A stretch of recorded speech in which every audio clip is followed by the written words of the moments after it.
아이와 같은 마음으로 나오는 우리 모두를 하나님이 기뻐 받으시고 이 예배를 통해서 영광 받으시고 우리에게도 순전한 믿음의 은혜 허락해 주실 줄로 믿습니다. 지지난주부터 우리 3주째 우리는 교회로서 기능하는 데 있어서 가장 중요한 이 사랑에 대해서 말씀을 나누고 있습니다. 여러분, 이것을 꼭 기억해 주십시오. 우리가 조금 더 행복하고 편안한 마음의 그런 감정으로서의 사랑이 아니라 교회 안에서 우리가 그리스도의 몸을 세워가는 데 있어서 바울이 왜 이 사랑에 대해서 말하고 있는지를 살펴보는 거죠. 1절부터 3절 사이에서 우리는 사랑이 모든 것이고, 따라서 무엇을 하든지 사랑이 없으면 아무것도 남지 않는다는 사실을 배웠습니다. 그래서 모든 것에서 사랑을 빼면 빵, 0이다. 아무것도 없다. 이것을 말씀드렸죠. 그리고 4절부터 7절에서 그 사랑이 무엇인지, 어떤 모습인지를 설명해 주는데, 지난 시간에는 성경이 말하는 사랑의 기본적인 모습이라고 할 수 있는 오래 참고 온유한 것에 대해서 우리가 말씀을 나눴습니다. 우리가 이런 사랑을 받는다면요, 마음이 정말 따뜻해질 것 같습니다. 하지만 그에 앞서서 이 말씀은 우리가 어떤 사랑을 해야 하는지를 말하고 있음을 기억해야 합니다. 내가 받아야 될 그런 사랑이 아니라 내가 해야 할 사랑에 대해서 말하고 있는 것이죠. 사랑은 받는 것이 아니라 먼저 하는 것이라는 사실을 잘 기억하시기를 바랍니다. 그래서 지지난주간에 이 사랑은, 바울이 말하는 고린도전서 13장에서의 사랑은 무엇이다가 아니라 무엇을 한다라는 동사로 다 쓰였다라는 것을 말씀을 드렸습니다. 그 참된 사랑의 첫 번째 모습은 오래 참고 온유한 것이죠. 누군가가 나에게 해로운 일을 해오고 있는 그런 상황에서 그냥 그 상황을 참고 견뎌내는 것이 아니라 그 사람에 대해서 오래 참고 온유하게 반응하는 것입니다. 다시 한번 말씀을 드립니다. 나에게 어려운 그 상황을 견디는 것이 아니라 그 사람에 대해서 오래 참고 온유한 것이죠. 그래서 순간의 감정을 억누르고 폭발시키지 않거나 아니면 대놓고든 조용하게든 안갚음하려는 생각을 하지 않습니다. 단순히 논쟁으로 이기려 하지도 않지요. 내가 불이익을 당하고 억울함 당하는 것을 감수합니다. 여기서 더 나아가면 적극적으로 그 상대방에게 선을 행하는 것이죠. 이것이 사랑의 기본적인 모습입니다. 이어서 바울은 사랑이 하지 않는 행동들을 나열을 하고 있는데요. 이 목록은 고린도 교회가 특별히 사랑으로 행하지 않았던 행동들이 반영된 목록이라고 생각됩니다. 오늘은 그 중에서도요, 시기하지 않고 자랑하지 않고 교만하지 않는 사랑에 대해서 여러분들과 말씀의 은혜를 나눠보려고 합니다. 시기와 자랑, 교만, 이 세 가지의 공통점이 있는데요. 이것들은 모두 능력이나 성취와 관계되어 있다는 점이죠. 다른 사람들 앞에서 나를 드러내고 인정받는 것과 관련이 되어져 있습니다. 먼저는 나에게 없는 것이 남에게 있을 때 시기하게 되죠. 또 남에게 없는 것이 나에게 있으면 자랑하게 되는 겁니다.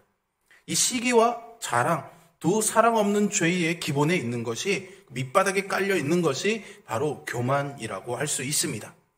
처음 시간에 설명드렸던 것처럼 고린도 지역의 특성상 고린도 교회가요, 이런 문제를 더 겪을 수밖에 없었는데요.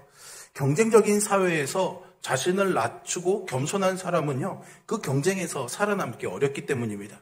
고린도 교회는요, 그런 세상의 영향을 받고 있었습니다. 생각해보면 지금 우리가 살고 있는 이 사회도 고린도 교회와 많이 닮아 있습니다. 우리도 경쟁 사회 속에서 나를 더 앞세워야 되고, 내가 더 중요해야 되는 것이고, 나를 나타내야 하는 것이고, 나를 과시해야 함을 배우면서 자라게 되죠. 우리 청년들이 좁은 취업의 관문을 뚫기 위해서도 자소서라는 걸 쓰지 않습니까? 내가 다른 사람들보다 이런 것을 더 잘하고 더 탁월하다는 것을 잘 설명할 수 있어야지만 그 경쟁을 뚫고 취업해서 살아갈 수가 있는 것이죠. 이런 나 중심의 가치관은요, 개인의 성공을 이루는 데 있어서 꼭 중요한 것일 수는 있겠지만 결국은 여러 사람과 어우러져 살아가는데 이 관계의 문제에서는 어려움을 가져올 수 있습니다. 개인의 다툼이 생길 뿐만 아니라 비슷한 이익을 추구하는 사람들끼리 뭉치거나 또는 편을 나누어서 싸우게 되는 거죠. 이것이 오늘 우리가 이 세상에서 볼 수 있는 모습입니다. 따라서 나와 우리 교회도 이런 세상의 영향을 받고 있는 것은 아닌지 한번 돌아봐야 합니다. 능력과 성취에 대해서 사랑은 그렇게 행하지 않기 때문이죠. 사랑은 시기하지 않고 자랑하지 않고 교만하지 않습니다. 먼저 시기하지 않는 것을 한번 살펴봅니다. 시기는요, 내가 간절히 원하지만 가지고 있지 않은 그 어떤 것을 다른 사람이 가지고 있다는 것에 대해서 느끼는 부정적인 감정이라고 할 수 있습니다. 설명이 너무 어렵습니까? 그러면 이런 말로 설명드리면 아주 쉽게 이해할 수가 있겠죠. 사촌이 땅을 사면 머리가 많이 난다? 아니죠. 배가 아프다.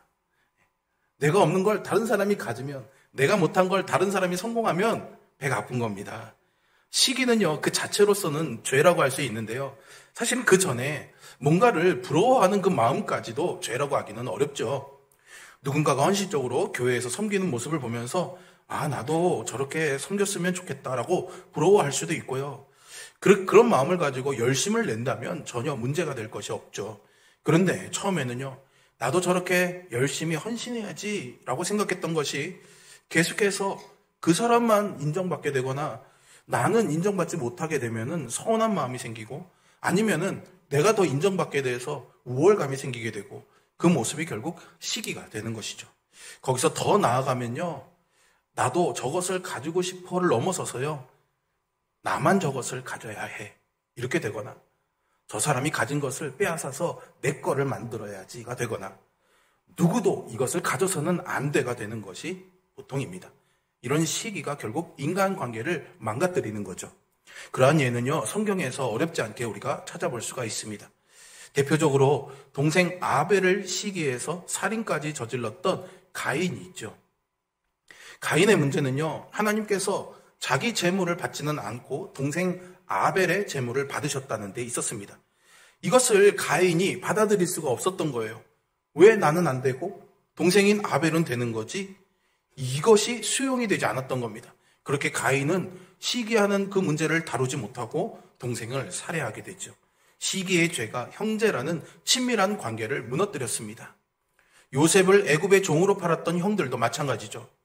그들은 동생이 자기들보다 아버지의 사랑을 받고 좋은 옷을 입는 것을 보면서 동생을 시기했습니다.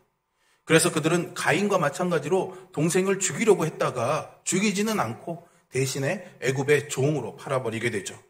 다윗을 시기했던 사울은 어떻습니까? 사무엘상 18장 7절에 보시면 사울이 죽인 자는 천천히요 다윗은 만만이로다라고 사람들이 사울보다 다윗을 더 인정해주게 되자 사울이 다윗을 시기해서 죽이려고 하죠. 이러한 예들에서 우리가 한 가지 주목해볼 공통점이 있습니다.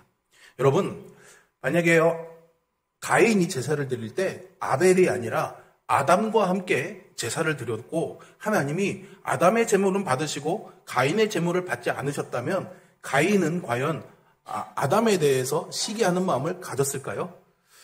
그러지 않았을 거라고 저는 생각합니다. 왜냐하면 급이 다르잖아요. 아담은 아버지였습니다. 그렇기 때문에 가인이 시기할 만한 대상이 되지 않았던 거죠. 요셉의 형들도 마찬가지입니다. 그들은 채색 옷을 입은 좋은 옷을 입은 동생은 시기했지만 좋은 옷을 입은 아버지를 시기하지는 않았습니다. 아버지가 무슨 옷을 입든 좋은 옷을 입고 있든 나쁜 옷을 입든 그들은 신경 쓰지 않았던 것이죠. 왜요? 아버지니까는요. 사울도요 다윗을 처음에는 좋아했습니다. 그리고 사위까지 삼지 않았습니까? 그런데 그런 다윗이 자신의 왕좌를 위협하는 라이벌로 느껴지게 되는 그 순간 미워하기 시작했던 것이죠. 이렇게 시기는요 대부분 급이 같은 비슷한 입장에 있는 사람 사이에서 자주 발생합니다. 내가 나와 비슷하다고 생각했는데, 아니면 나보다 조금 못하다고 생각했는데 나보다 더 잘해? 나보다 더 인정받아? 나보다 더 잘 돼? 그럴 때 시기의 죄가 우리를 틈타 다스리려고 하게 됐죠. 그러면 고린도 교회는 어땠을까요? 바울은 고린도전서 3장 3절과 4절에서 고린도 교회 안에 있었던 분쟁의 원인이 바로 이 시기였음을 밝힙니다. 너희는 아직도 육신에 속한 자로다. 너희 가운데 시기와 분쟁이 있으니 어찌 육신에 속하여 사람을 따라 행함이 아니리요. 어떤 이는 말하되 나는 바울에게라 하고 다른 이는 나는 아볼로에게라 하니 너희가 육의 사람이 아니리요 라고 말하죠. 당시에 고린도 교회는요 고린도전서 1장 12절에서 보는 것처럼 바울파, 아볼로파, 게바파, 그리고 그리스도파 이렇게 나뉘어졌습니다. 여기서 이 게바는요 예수님의 제자였던 베드로를 의미합니다. 아마도 고린도 교회가 이런 모습이 아니었을까 싶은데요. 교회 안에 어떤 성도가 교회를 개척한 바울과 아주 친한 관계고 바울을 잘 아는 사람이었습니다. 그러다 보니까 교인들 사이에서 바울과 친하다는 그 이유로 그 사람이 자꾸만 인정받게 된 거죠. 사람들이 찾아와서 바울 선생님은 어떻습니까? 바울이 이런 상황에서 뭐라고 할까요? 그 사람에게 물어보기도 하고, 아니면 모여있는 자리에서 당신이 바울을 대신해서 우리에게 좀 이야기를 해주세요라고 요청했을지도 모릅니다. 그런데 그 사람이 자꾸 그렇게 인정받는 것을 보던 한 사람이 시기를 하게 되자 자기는 바울이랑 친하지 않으니까 대신에 다른 사람과 친분을 내세워서 자기 주장을 하게 되는 겁니다. 아볼로를 칭찬해서 자기를 내세우려고 하고, 어떤 성도는 게바를 내세우기 시작했던 거죠. 그러면서 서로 자기가 따르는 사람이 얼마나 대단한지를 가지고 다퉜을 것입니다. 야, 베드로, 게바야말로 예수님의 제자 중에 으뜸 아니야? 바울이야말로 우리 교회의 개척자이자 최고의 학력을 가진 좋은 선생님이잖아. 아니야, 아볼로의 언변을 따라올 사람이 없지. 뭐 이런 식으로 아마 논쟁을 했을 겁니다. 그 과정에서 오히려 다른 사람들을 깎아내리기도 했을 겁니다. 바울은 제대로 된 예수님의 사도 제자가 아니라는 둥, 아볼로는 바울이 다 차려놓은 밥상에 숟가락만 얹었다는 둥, 게바는 가방끈이 짧다는 둥, 이런저런 사실과 거짓을 섞어 가치를 매기고 순위를 정하는 일을 했을지 모르죠. 고린도 성도들은 비슷한 환경, 비슷한 시기에서 구원을 받았습니다. 세상에서야 어떤 수준의 차이가 있을지는 모르겠지만 적어도 영적으로 봤을 때 그들은 모두가 다 비슷한 시기에 똑같은 출발선에서 믿음이 시작이 된 것이죠. 그렇게 서로가 비슷한 입장이었기 때문에 이 시기의 죄가 고린도 교회에 더 쉽게 파고들었을지도 모릅니다. 어쩌면은요, 세상에서 성공하지 못했다던가 인정받지 못한 사람들이 교회에서라도 더 열심을 내어서 성공하기 위해 애썼을지도 모릅니다. 실제로 그런 사람들이 교회에서 더 인정받았을지도 모르겠죠. 무엇이 되었든 간에요, 각자가 가진 이 은사들이 사랑이 아닌 이런 시기를 위해서 사용된다면 자기에게 주어진 이 은사는요, 교회를 세우는데 사용될 수가 없습니다. 나만 특별해야 된다는 이 생각으로 하는 일들이 오히려 교회를 무너뜨리는 거죠. 성도들에게 유익이 되지 못할 뿐만 아니라 서로 다투고 분쟁하는 단초가 되고 맙니다. 고린도 교회가 그랬고요. 사실 오늘 우리도요, 같은 위험에 노출되어 있습니다. 경쟁심은 일반 사회에서야 발전을 위한 하나의 원동력이 될지도 모르겠지만 사실 교회에서는 필요한 것이 아닙니다. 교회는 경쟁이 아니라 사랑을 통해서 세워지기 때문이죠. 따라서 시기하지 않을 때 교회가 바르게 성장할 수 있습니다. 그래서 우리는 이런 면에서 나 자신을 잘 점검해 봐야 합니다. 내가 주님을 위해 한다는 일이 정말로 주님을 위해서 하는 일인지 말이죠. 사랑으로 하고 있는지 아니면 시기심으로 이 일을 하고 있는지를 점검해 봐야 할 것입니다. 사랑은요, 다른 성도들의 재능과 성취를 시기하지 않습니다. 내가 특별한 사람이 되지 않아도 괜찮죠. 사람들이 나를 알아주지 않아도 괜찮습니다. 내가 원하는 어떤 일을 하지 못해도 상관이 없습니다. 다만 나는 하나님이 주신 그 은사의 분량에 따라서 충성하면 되는 것이죠. 사랑은 그렇게 일하는 것입니다. 두 번째로 자랑하지 않음에 대해서 살펴봅니다. 앞서서 말씀드린 것처럼 시기는요, 다른 사람이 가진 것에 대한 반응과 죄악이라고 한다면, 자랑은요, 내가 가진 것, 나의 재능과 나의 성취에 대한 죄악된 반응이라 할 수 있습니다. 여기서 말하는 자랑은 과시하는 것, 우쭐대는 것, 뽐내는 것을 의미하죠. 남들 앞에서 자신을 칭찬하는 것입니다. 실제로는 아무것도 가진 게 없으면서도 허세를 부리는 것도 여기에 포함이 됩니다. 사랑은 그렇게 하지 않는다는 거죠. 잠언 27장 2절의 말씀에 보시면 이것이 지혜롭지 못한 행동임을 명확히 합니다. 타인이 너를 칭찬하게 하고 내 입으로는 하지 말며 외인이 너를 칭찬하게 하고 내 입술로는 하지 말지니라. 칭찬받을 만한 일을 하더라도 자기 입으로 자신을 칭찬하지 말라는 이야기인데요. 그렇게 하는 것이 결국에는 자신에게도 좋지 않은 경우들이 많기 때문입니다. 좋은 일을 하고도 좋은 소리를 못 듣는 것이죠. 교회가 아니라 세상에서도 자기 자랑이 심한 사람은 어떻습니까? 그가 지금 가지고 있는 것 때문에 주변의 사람들이 몰려 있을지는 몰라도요, 그런 것이 사라지고 나면 그 사람 때문에 주변에 남는 사람은 아마 별로 없을 겁니다. 자랑은 지혜롭지 못합니다. 그런데 바울은요, 여기서 그런 지혜로움 이상의 것을 말해주고 있습니다. 단지 그것이 지혜롭지 못한 것이 아니라 사랑이 없는 행동이라고 말하기 때문인데요.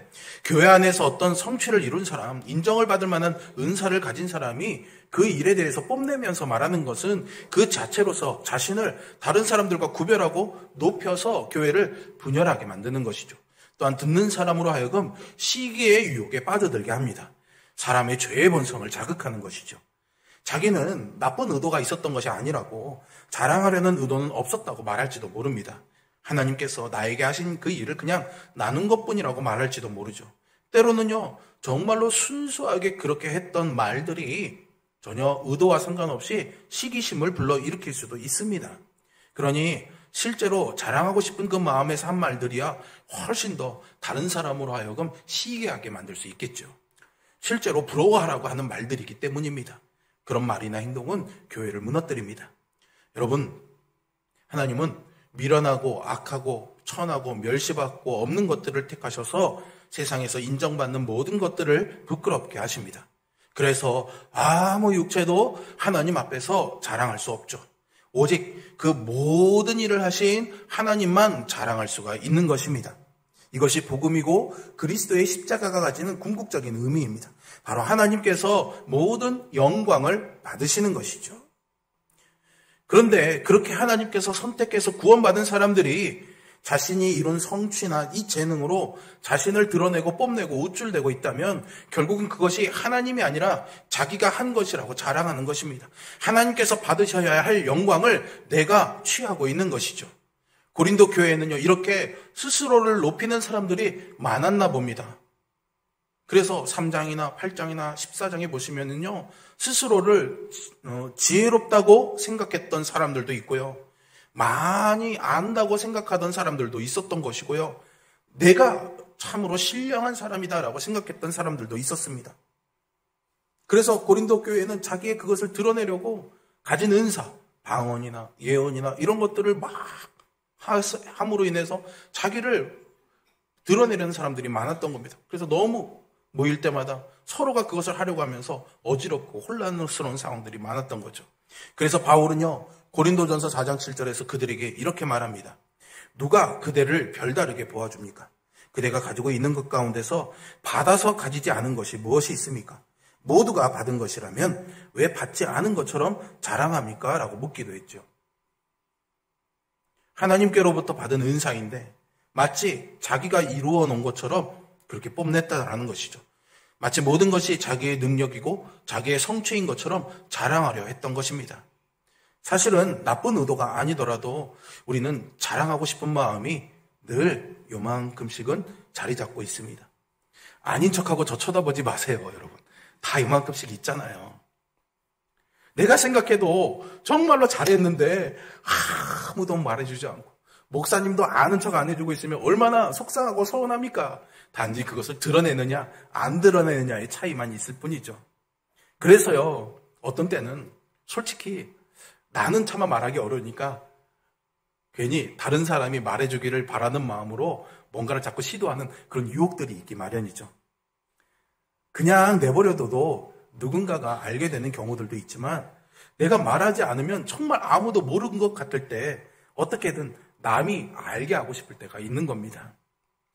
우리가 서로를 알아주고 그 수고를 칭찬하고 격려해 주는 것은 당연히 좋은 일이고요, 마땅히 해야 되는 일입니다. 하지만 다른 사람이 나를 몰라준다고 해서 내가 나를 알아주고 남이 나를 알아주게 만드는 것은 오늘 이 말씀대로 생각해 보면 사랑 없는 행동이다라는 것이죠. 특히 그러기 위해서 우리는요, 남을 깎아내릴 때가 많습니다. 내가 한 일을 더 도드라져 보이기 위해서 다른 사람이 한 일을 폄하할 때가 굉장히 많죠. 우리는 이것을 굉장히 주의해야 합니다. 누가 칭찬받을 만한 일을 했을 때 뭐 겨우 그런 거 갖고 그래, 이렇게 별일 아닌 것처럼 말하거나, 나 때는 말이야 더 했어, 나는 그거보다 더 고생했는데 봐봐 하나님이 이렇게 해주셨잖아, 그런 식으로 말하죠. 진짜로 내가 더 나을 수도 있습니다. 그렇다 해도 마찬가지입니다. 나는 나대로, 또 그 사람은 그 사람대로 하나님께서 주신 은사를 따라서 하나님이 적절하게 사용하시는 것뿐이죠. 여러분 꼭 기억하십시오. 사랑은 자랑하지 않습니다. 세 번째로 교만하지 않음에 대해서 나눠보겠습니다. 앞에서 살펴본 시기와 자랑, 이 두 가지의 근본에 있는 것이 바로 교만이라고 설명을 드렸는데요. 교만은 나를 본래의 자리에 두지 않고 높이는 것을 의미합니다. 나를 더 중요하게 여기는 거죠. 그래서 항상 내 의견이 옳은 겁니다. 내 주장만큼 바른 게 없는 겁니다. 자기 기준으로 남을 쉽게 판단하게 됩니다. 특별히 다른 사람을 나와 비교하면서 그 사람이 깎아지게 되면은 내가 더 낫게 되는 것이니까 그렇게 생각하는 것이 바로 교만이다라는 것이죠. 흥미로운 것은요, 오늘 본문의 이 교만으로 번역된 헬라어 단어가 푸시우라는 단어인데요. 신약 성경에서 이 단어가 쓰인 구절이 골로새서 2장 18절을 제외하면 나머지는 다 어디에서 사용되고 있습니까? 고린도전서에서만 사용되고 있습니다. 그만큼 고린도 교회에서 이 교만의 문제가 심각했던 것으로 보입니다. 교만은 서로를 대적하게 합니다. 왜? 서로 높은 자리에, 더 나은 자리에 올리고 싶어 하니까 경쟁이 될 수밖에 없기 때문이죠. 교만은요, 행동하지 않고 말만 합니다. 그러면서 남의 말은 듣지도 않죠. 자신이 충분히 잘 알고 있고 잘할 수 있다고 생각합니다. 교만은 남의 죄는 쉽게 정죄하지만 자신의 죄는 정당화합니다. 그리고 교만은 교회를 무너뜨리죠. 교만한 사람이 방언을 하면 자신이 얼마나 방언을 잘하는지를 뽐내려 할 것입니다. 교만한 사람이 예언을 하면 자신이 얼마나 지식이 많은지 완벽한지를 드러내려 할 것입니다. 교만한 사람이 구제하고 자기 몸을 불사르게 내어준다면 그것으로 자기가 가장 헌신된 사람이라는 것을 증명하려 할 것입니다. 이런 사람들이 모여 세운 교회에 그리스도께서 그 중심에 그 머리가 되실 수가 있을까요? 그럴 수가 없겠죠. 그리스도가 중심에 계시지 않으면, 그리스도가 머리가 되지 않으면 그것은 더 이상 교회라고 할 수 없을 것입니다. 교만한 열심은 교회를 무너뜨릴 뿐입니다. 사랑은요, 이렇게 교만하지 않습니다. 자기 중심적이지 않은 것이죠. 자기를 드러내고 싶어 하지 않는 것입니다. 자신을 가장 중요하게 생각하지 않는 것입니다. 자기가 항상 옳다고 생각하지 않는 것입니다. 자신이 더 낫다고 생각하지 않는 것입니다. 실제로 교회에서 내가 하고 있는 일들을 어떤 마음과 목적으로 하고 있는지를 한번 생각해 보세요. 그 일들을 통해서 내가 남보다 더 낫다는 것을 보여주고 싶은지, 혹은 내가 더 낫지 않아서 속상한지 말입니다. 더 잘 섬기고 싶은데 그게 안 돼서 속상한 것이 아니라 내가 누구보다 더 낫지 못해서, 혹은 내가 더 나은 사람으로 인정받지 못해서 속상한 것은 아닌가요? 교만은 내가 더 낫다고 말하려 하지만 사랑은 그렇지 않습니다. 사랑에서 나는 중요하지 않습니다. 하나님이 중요하고 다른 성도가 더 중요합니다. 그런 사랑은 절대 교만하지 않습니다. 그렇다면요, 이제 우리가 시기하지 않고 자랑하지 않고 교만하지 않으려면 어떻게 해야 할까요? 처음에서 말씀드린 것처럼 시기와 자랑은 교만이 만들어내는 결과입니다. 따라서요, 핵심을 딱 치면 됩니다. 어떻게 되겠습니까? 교만에 초점을 맞추면 되는데요. 이 해결은 이 세상에 살았던 사람들 중에서 가장 겸손했던 분, 예수님에게 있습니다. 예수님의 겸손에 대해서 가장 잘 설명한 부분이 바로 빌립보서 2장 6절부터 8절까지의 말씀인데요. 우리 같이 한번 이 말씀을 읽어보겠습니다. 그는 근본 하나님의 본체시나 하나님과 동등됨을 취할 것으로 여기지 아니하시고 오히려 자기를 비워 종의 형체를 가지사 사람들과 같이 되셨고 사람의 모양으로 나타나사 자기를 낮추시고 죽기까지 복종하셨으니 곧 십자가에 죽으심이라. 아멘. 여러분, 우리가 이 말씀에서 확실히 알 수 있는 것은 예수님은 그 누구보다도 자신을 높일 만한 이유를 갖고 계신 분이라는 것이죠. 왜냐하면 예수님은 근본 하나님의 본체이시기 때문입니다. 예수님이 가장 높으신 하나님이시기 때문이죠. 그래서 가장 높으신 분이 자신을 아무리 높인다고 해도 그것은 교만이 될 수가 없겠죠. 본래부터 가장 높으신 분이기 때문입니다. 하지만 예수님은요, 자신을 높이는 것이 아니라 오히려 낮추셨습니다. 사람의 몸을 입고 사람과 같이 되셨죠. 그리고 십자가에서 죽기까지 복종하셨습니다. 이것은 예수님의 겸손이기도 하지만 또 다른 표현으로 하자면 사랑이기도 합니다. 예수님은 가장 높으신 하나님이셨지만 겸손과 사랑으로 우리와 하나가 되어주셨죠. 우리와 눈높이를 맞춰주신 겁니다. 어떻게 그렇게 하신 걸까요? 핵심은 예수님께서 하나님과 동등됨을 취할 것으로 여기지 아니하셨다라는 겁니다. 한번 따라해 보세요. 하나님과 동등됨을 취할 것으로 여기지 아니하셨다. 동등됨을 취할 것으로 여기지 아니하셨다. 네, 그렇습니다. 예수님은요, 가장 높으신 분이었고 하나님과 동등한 분이셨습니다. 하지만 그것을 자신의 권리로 여기지 않으셨습니다. 마땅히 취할 것으로 여기지 않으신 거죠. 자신의 권리를 주장하지 않았습니다. 이것이 겸손의 시작입니다. 그렇게 해도 누가 뭐라 할 사람이 없는 겁니다. 그런데도 그렇게 하지 않으신 겁니다. 우리가 교만한 이유가 무엇일까요? 당연히 내가 중요한 사람이라고 생각하기 때문입니다. 우리가 시기하는 이유는 과연 무엇일까요? 나는 당연히 저것을 가질 자격이 있다고 생각하기 때문이죠. 우리가 자랑하는 이유는 과연 무엇일까요? 내가 가진 것은 당연히 나의 몫이라고 생각하기 때문입니다. 사랑하는 성도 여러분, 내가 수고하는 일들을 사람들이 알아주지 못하면 좀 어떻습니까? 하나님이 알고 계시니 그것으로 된 것 아닙니까? 우리 교회는요, 그런 분들이 참 많습니다. 저희 아버님이 어제 어린이날 때문에 저희 아이들 밥 사준다고 오셨는데 교회를 둘러보시면서 야, 교회에 관리인도 없는데 성도들이 이렇게 나와서 청소하고 이렇게 깨끗하게 잘 꾸며져 있으니까 참 좋다라고 하셨습니다. 그렇습니다. 누가 알아주지도 않고 사실은 티도 나지 않는데 그렇게 와서 청소하시고 밥 준비해 주시고 교회 화단도 정리해 주시고 그렇게 애쓰는 분들이 참 많습니다. 여러분, 우리 교회 화단 누가 정리하는지 여러분 아세요? 아무도 모르죠. 저는 압니다. 저는 아는데 하나님이 모르시겠습니까? 근데 그런 분이 한두 분이 아닙니다. 그렇게 애써주시니까 담임 목사로서 저는 그저 감사하고 고맙죠. 그런데 하나님은 또 얼마나 더 고맙겠습니까? 사람들이 몰라줘도 좀 괜찮습니다. 그럼 또 내가 어떤 일을 중요하게 생각하면요, 다른 사람들이 그걸 중요하게 생각해 주기를 바랍니다. 그래서 어디를 가야 되는데 사람들이 신청을 해야 되는데 이게 중요한 일인데 사람들이 신청을 안 하고 모른 척하고 있어요. 나는 이게 중요한 일이니까 왜 신청 안 해? 왜 이거 안 사? 왜 이거 안 해? 자꾸 뭐라고 그러게 되죠. 여러분, 다른 사람들이 그 일을 똑같이 중요하게 여겨주면야 좋겠지만 그렇지 않다고 하면 좀 어떻습니까? 그 사람에게는 내가 중요하다고 생각하는 일보다 더 중요하다고 생각하는 일이 따로 있을 수도 있는 거 아닙니까? 내 생각만 옳은 것이 아님을 받아들여야 됩니다. 어떻게 나한테 그런 말을 해? 어떻게 나한테 그런 행동을 할 수 있어? 이런 생각이 들 때도 있죠. 그 사람이요, 정말로 잘못하고 실수했다면 그건요, 그 사람의 죄의 문제입니다. 하지만 꼭 기억하십시오. 그 옳고 그름의 판단은 내가 하는 것이 아닙니다. 그것의 죄의 판단은 하나님이 하시는 거라는 걸 여러분 꼭 기억하십시오. 그런데 만일 그것에 대해서 어떻게 나한테 감히 그럴 수가 있어? 어떻게 나한테 감히 그런 말을 하지? 이런 마음이 든다면 그것은 나에게 교만의 문제가 있다는 것을 알려주는 사인입니다. 내가 적어도 그 정도의 대우는 받거나 그 정도 대우를 받아서는 안 될 사람이라는 생각이 있기 때문이죠. 우리가 이 모든 것들을 당연한 것으로 마땅한 것으로 여긴다면 우리는 절대로 이 교만과 시기, 자랑의 죄에서 벗어날 수가 없습니다.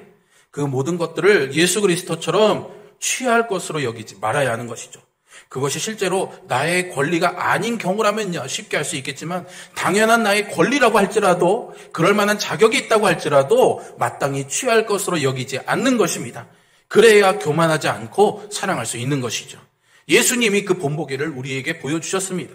예수님이 사람들을 어떻게 대하셨는지 한번 생각해 보세요. 하나님과 동등됨을 취할 것으로 여기지 않으시고 자신을 비우신 예수님은 그 어떤 것도 자신이 당연히 마땅히 상식적으로 누려야 할 것이라고 주장하지 않으셨습니다. 그것이 우리가 따라야 될 겸손이죠. 예수님은 우리가 이렇게 사랑을 실천하는데 따를 수 있는 완벽한 본이 되시기도 하지만요, 또 유일한 힘이 되어주시기도 합니다. 우리가 예수님처럼 사랑할 수 있도록 예수님이 먼저 우리를 사랑해 주셨습니다. 우리가 예수님처럼 사랑할 수 있도록 예수님이 우리에게 은혜를 주시고 힘 주실 줄로 믿습니다. 예수님이 자신을 낮추시고 십자가에 죽기까지 복종하셨는데 우리에게 주시지 못할 것이 무엇이 있겠습니까?